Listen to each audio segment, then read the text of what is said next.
yéen a salaamaaleykum ngi mbokk teewlu internet IYAT yu TV. IYAT TV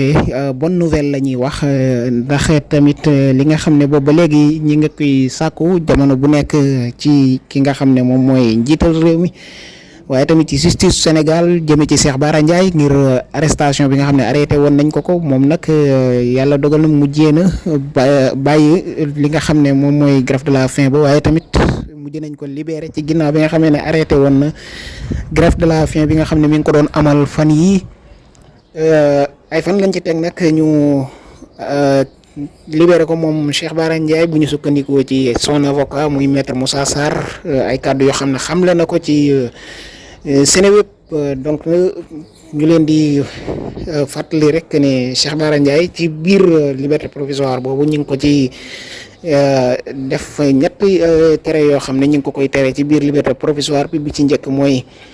nay ñëw chaque mois mu signé si beneen bi ci topp mooy nay ñëw tamit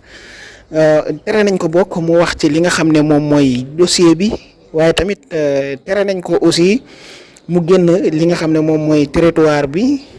national maanaam génn Sénégal ci lu dul muy am autorisation moom Cheikh Bara Ndiaye loolu lañ ñu leen indiloon fii ci yéen a ngi IYAT teewlu TV IYAT TV. di joxe dig daje ci beneen information incha allah.